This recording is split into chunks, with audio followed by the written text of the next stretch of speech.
Hi, welcome to this podcast. My name is Lisa Mytton. I'm the Strategic Director for the National Training Federation Wales, and I'm so pleased to be joined today by Cathy Owens. Cathy is a Director at Cavendish Consulting, and we're just going to touch base and talk about the early days of our new government here in Wales and sitting at the Senedd right now, and what this may mean for us, for Wales, the economy, businesses, skills, employability, landscape and education. We're not going to be able to capture all of that, but we'll just do a starter for 10. We're very much at the beginning of this new administration, and so this is about sort of some early impressions and signals and what stakeholders should be paying attention to, I guess, with a new Plaid government. So Cathy, we'll start straight at the top, if that's okay. We're in these very early days of a new government, but what are your initial impressions of how they're setting out their stall, electing the First Minister as we expected, having Reen in that role now, but his cabinet as well?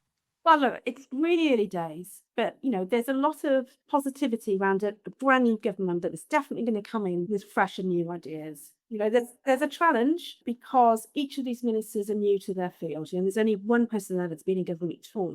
But, that could be seen as a good thing as well. You've got to think this is new opportunities, potential new ways to engage. Maybe there's a lot of fresh energy there. That said, they're going to run into the same issues that the previous government had. So what's happening at the moment is that the reality is hitting the road. So we've had this party that's been in opposition for quite a lot of the last 20 plus years. They had a really successful campaign. They did even better than they thought they would. They've captured that same progressive ground, and they've got some people that are quite experienced in their own fields, but suddenly they have to become ministers. And then they're arriving in front of the civil service, who are now to deliver their objectives. They've given them this 75-page, incredibly ambitious manifesto. And now the officials will go, oh, that's really interesting, Minister. This is how much it would cost to deliver X, Y, and Z. This is what we're working on already. What would you like to change? What are your priorities over the next years? So now they're going to have to make some really big decisions. I would say there's a bit of challenge around costings of this manifesto. If they haven't promised really significant increases in some areas, because of the nature of inflation, you would have to be looking for significant efficiencies in some areas just to keep the health service at the same level, for example. So that's going to be a real wake-up call, but it should focus their minds. And really, the key thing is that this very ambitious manifesto, it's not going to be delivered in year one. We know that. So it's how they phase that approach, when they can deliver it in terms of the money that is required for it. As I said, not an entirely fully costed manifesto, very, very ambitious. So, the big picture for me around skills and unemployment is, right, okay, so we've got a couple of key things here, really very different in terms of politics, this government, that you really got to think about. Not spectacularly different if you look at the skills agenda from what you would expect from a Welsh Labour government. So talking about 100,000 apprenticeships and talking about FE, and boosting participation and looking at vocational courses and all those sorts of things. So, not in any way spectacularly different from a Labour government. However, and this is my challenge, is that where FE and post-16 sits within the wider agenda is going to be slightly different, because Plaid Cymru will have other priorities that Welsh Labour didn't have. So the job of people who work in this arena is to constantly reiterate how important it is to make sure it remains high on the agenda. They've made some fantastic commitments that people in the industry and the sector would be really welcome of. However, they've made a lot of commitments. So you need to make sure that these are the ones that are going to be funded. And they're very, very ambitious in lots of areas, and they are going to have to make some serious cuts in some areas to achieve some of their ambitions. So, it's still, even though it's in the manifesto, it's important that, because this is a government coming in for the first time, that we work hard to make sure that those things remain clear on the agenda. So just to take a step back and bigger picture on a bit of Welsh politics and where Plaid Cymru are, and I think it's always interesting to think, and I've rehearsed this quite a few audiences now. Think about the horseshoe theory of politics. When you've got people in the centre, people on the left, the further left, the far left, people on the right, the further right, far right. And sometimes people on the edges of that spectrum end up in the same place in a horseshoe further away from the centre, but for different reasons. I'll give you a good example. It's got nothing to do with apprenticeships, but it's something to do with sort of ID cards for public services. There's an argument on the far left. Don't introduce that because poorer people won't have the documentation. So make sure you don't have to have an ID card to get healthcare. And then people further right will say, actually, this is about libertarianism and free speech and, Big Brother. So they come up with the same plan for not having ID cards. And people in the middle go, no, I think you need to show some ID cards to get public services. That doesn't seem crazy. So sometimes they come to the same place for different reasons. And I would say that Plaid Cymru have its own internal horseshoe on certain areas of policy. So, for example, there's quite a significant left movement within Plaid Cymru, and a lot more of whom have been elected actually in the Senate, and they're very strong on climate change, very progressive on social policy. And there's a significant element within the party as well, which are very conservative on things like land use and farming and rurality and energy. On energy, for example, there's the left-hand side of the argument, which is around energy we see as extractive or, not owned by Wales. I mean, what small scale because of the impact on the environment. And then on the other side, it's sort of, and land use, we're quite conservative, so we don't want, large-scale renewables. So that comes together, whereas, actually in Plaid Cymru, most people are pretty supportive of renewables, so they've got their own internal horseshoe because a lot of people in Plaid Cymru have arrived at Plaid Cymru for some wider cultural reasons. So how does that feed through into the economy and skills? It means they've got an economic policy which is both quite left-wing and conservative on building. So quite left-wing around ownership of Welsh companies. We want to focus on the economy towards developing small businesses into medium-sized businesses and medium-sized businesses owned by Welsh people in Wales to develop. We talk about sovereignty a lot. We talk about cooperatives. We talk about community ownership, all these sorts of things that a left-wing progressive party might talk about. But at the same time, we might be quite challenging around developing things. We've got senior councillors challenging their own council on building houses. We've somewhat oppositionist on energy as well. So you've got these two things smashing into each other. So I think on the economy, it's a little bit of suck it and see, but you don't have to go so far. You can read the last 10 years of economic policy to come out of Plaid Cymru, and Adam Plas has led quite significantly on that. And as I understand it, this in the last week or so, he's presented his approach to this. And so this is my treatise on the economy. We want to shift somewhat. But the reality is, the government also has to deliver growth, and the rubber is going to hit the road in terms of growth as well. If you want to deliver growth, you are going to have to invest heavily in advanced manufacturing and AI. And it's not just about agribusiness and the food and drink industry. We've got to do both, and we've got to do it within. A really important point actually, because it just to bring it back to your analogy with the horseshoe, which I love by the way, but that is really, really true of the makeup of the new government. And really, that's where sort of I come in as the strategic director for NTfW, sharing that information so everybody understands, how apprenticeships can help this economic growth, but also, as you quite rightly said, helping in some of those key areas which I feel government should prioritise. I think sometimes we lose the way really on what those priorities are, and it's rethinking that and making sure that they are what Wales needs as a sort of Team Wales approach, if you like, but remembering, what our more rural colleagues want, etc., the farming that you mentioned, etc. And then, bringing it down to sort of the net zero, the green energy, but not forgetting really the bread and butter stuff as well. I mean, hospitality for some of our regions is absolutely massive, and we've got a myriad of apprenticeships available in that area as well. So it's so important to not lose sight of that and make sure that we share this information with new MSs, returning MSs, and of course the ministers and the deputies as well, of which I'm so pleased that Kevin Campbell is now the deputy minister for skills and tertiary education, because another point that you made earlier as well, it's so important that for us apprenticeships is seen in the same esteem as our FE, HE, sixth form schools, etc. There's a place for us all there, but we really must have the same level of understanding and importance from our government colleagues as well. So it's really interesting, sort of, as you said, leaving the dust settle a little bit, but really interesting how this landscape and how these priorities will move forward now as the government finds its feet, if you like. Yes, all of that is true, and it's all very welcome.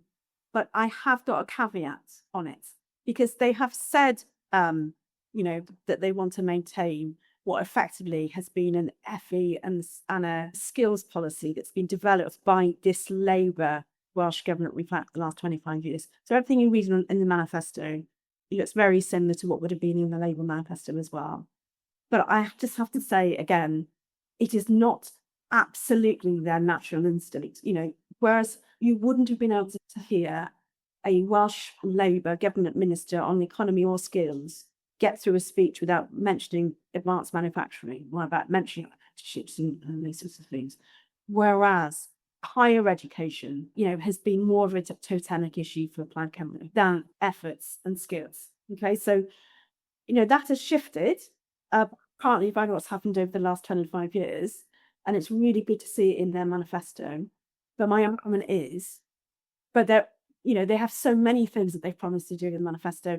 We've just got to work harder just to make sure that they maintain that it is as high as it was an agenda issue. It's as salient as an issue across their broader policy arena, because it is now competing with other things that are totemic to Plaid Cymru around, higher education, around rural economies, around language. So great to see that it's in there, but still a lot of work to do by people in the industry, people in the sector, to hold their feet to the fire and make sure these are the priorities that really are going to get developed.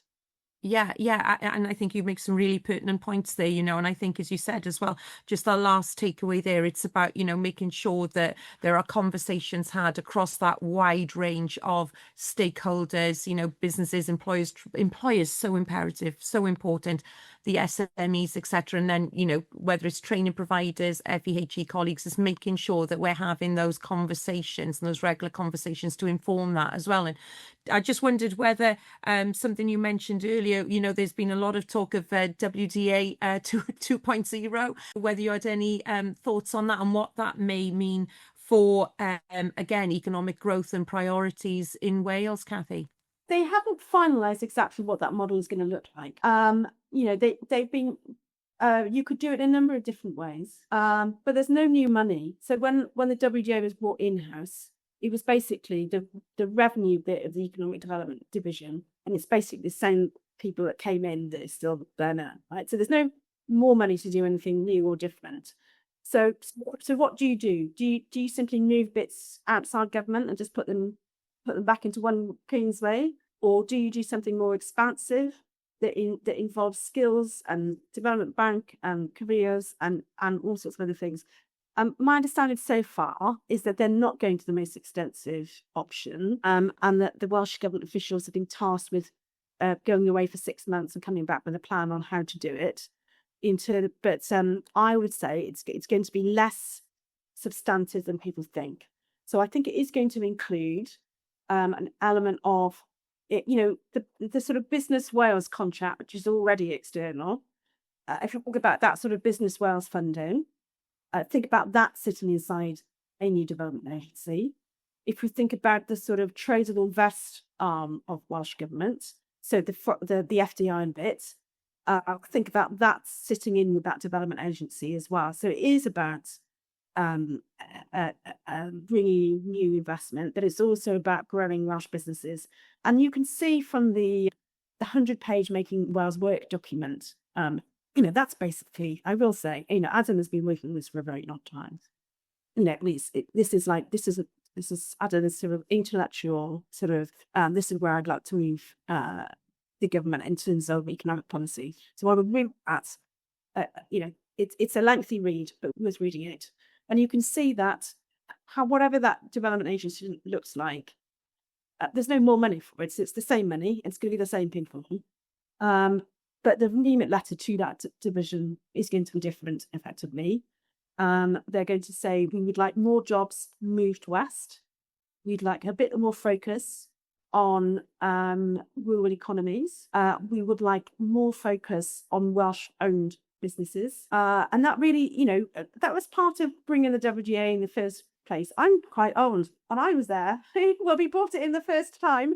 I've been doing this since the dawn of revolution now, but I was actually there ironically, I was the special advisor dealing with the comms on the day that we brought in the WGA, and the political correspondent who was running the story on that day was Rena Bjornberth. So I'm just saying, we've all been, and effectively, what happened with the WGA, it's a very well-known brand and did lots of good things in the 80s and 90s, but some things it didn't do very well. And by the time that the Welsh Government had come in, democratically elected in terms of how it spent its money, the Welsh Development Agency, was like, who are these directly elected representatives of the people? What do they know? And we're going to carry on focusing on bringing in, Japanese television factories. And, Roger Moore was saying, what, I think I'd like you to do a little bit more on entrepreneurship and Welsh businesses. WDA hadn't quite read the room in terms of devolution and said no. Basically, and Roger said, well, thank you very much.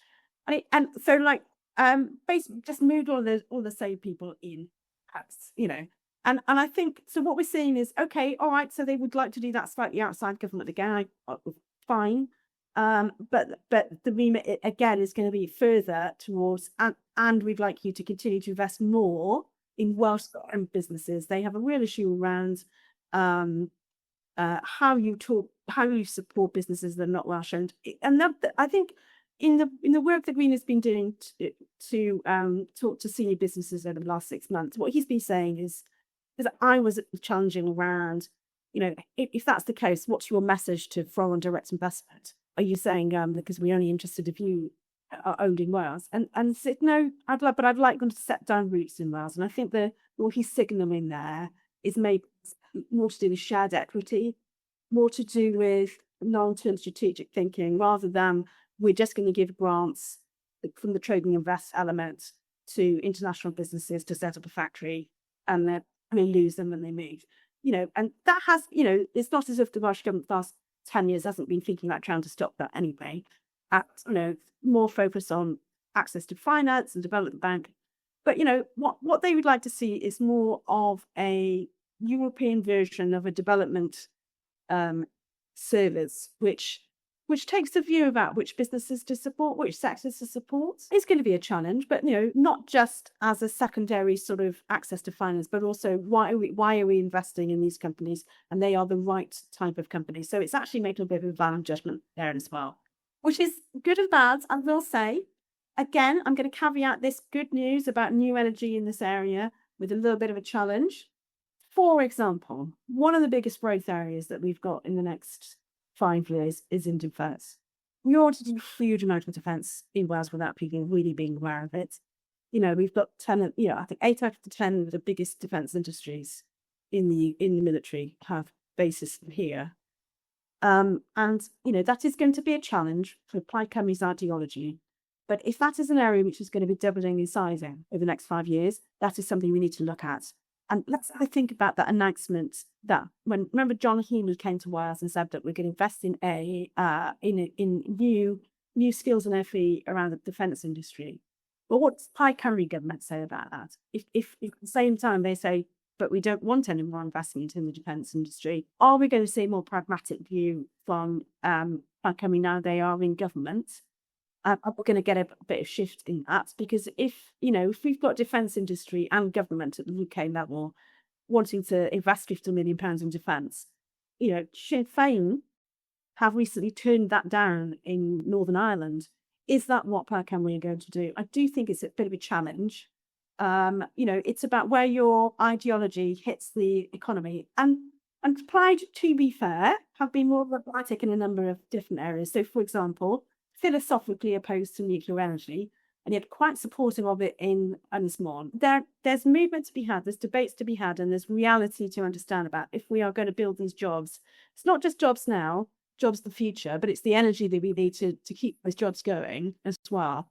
And I think, again, the points that you make there, for us, when we talk about national priorities, they very much come into the mix, because inevitably what we need is that talent, that skills pipeline to be able to support this investment, support these growth areas. We talk about defence, we've also got massive growth areas within creative, etc. We're talking about Celtic Seas and offshore and onshore, etc. So all of these, but we need those talent pools, those skills to actually support these businesses, and then that brings us back back to that investment for businesses, but investment for tertiary education, investment for apprenticeships, because, you know, they will support the businesses in their growth and their ambitions as well, you know, as well as government. And you're right. And I think it goes back to the point you made about the left side of the horseshoe and the more conservative side of the horseshoe. And you know, those discussions those quite frank discussions that will have to take place on, you know, what their ideology is and what, you know, they want to accept to